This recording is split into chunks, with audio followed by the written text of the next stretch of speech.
"You're being terminated for unprofessional behavior," the hospital supervisor declared icily, pushing the termination notice across the desk. "You went too far, Amara." Amara stood motionless, still in her nurse scrubs, the faint smell of antiseptic lingering on her. Her full lips parted in shock. "He was dying," she murmured. "He was alone. I only held his hand." But they were unmoved. Their gazes flickered, uneasy, briefly tracing her curves, as if her beauty somehow tainted her compassion.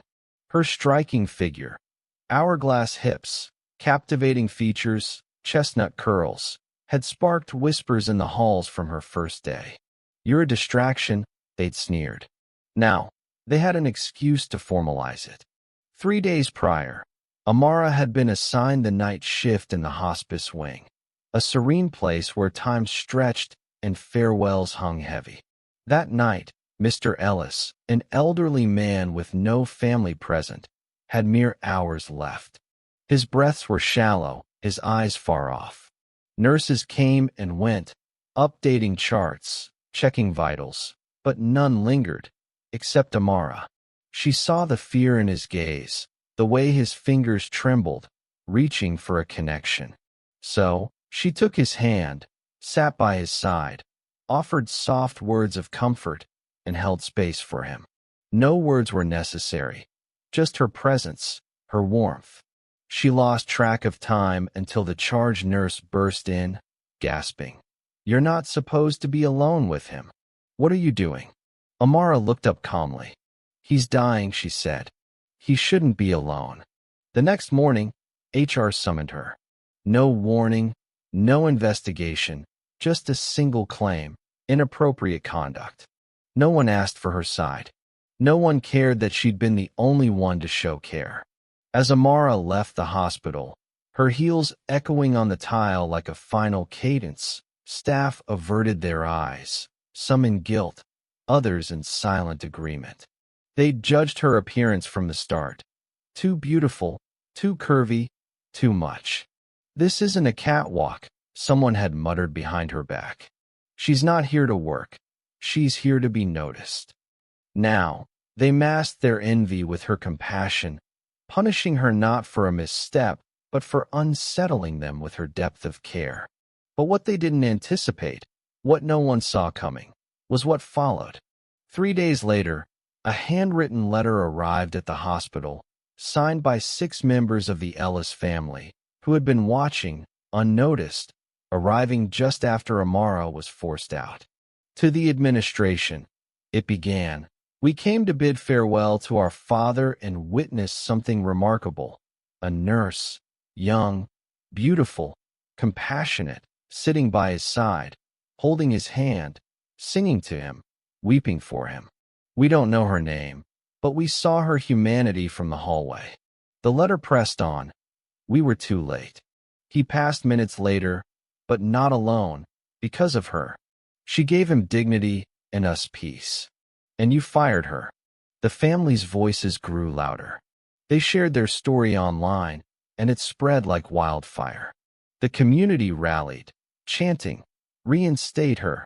Justice for Nurse Amara. We need more nurses like her, not fewer." Local news covered it, then national outlets. Headlines blared. "Nurse fired for holding dying man's hand."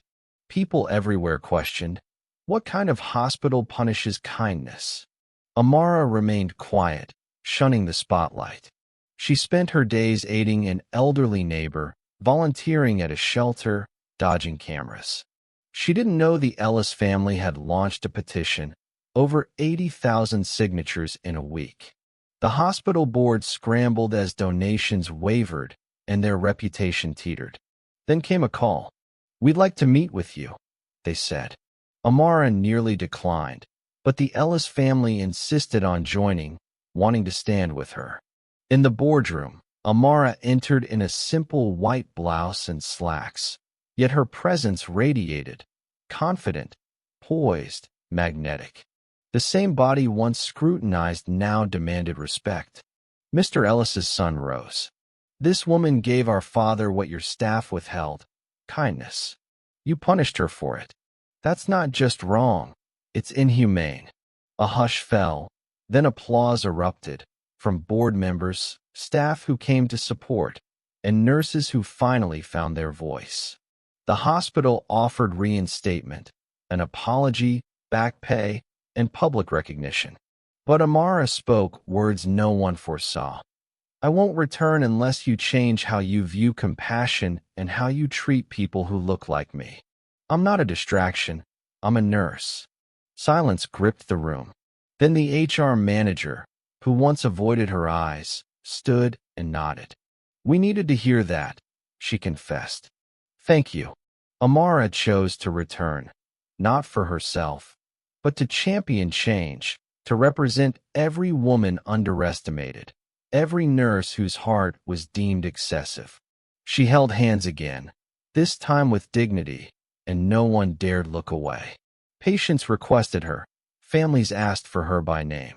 She wasn't just the nurse with curves. She was the nurse who showed the world what true beauty is, empathy. In her first week back, she passed the memorial wall where Mr. Ellis's photo now hung. A note beside it read, "He died with love in the room because Amara stayed." She smiled, touching the frame gently, not for attention, but for closure. Before we close this story, let us know in the comments where you're watching from. If this story moved you, subscribe to the channel, hit that like button, and drop a karma in the comments below.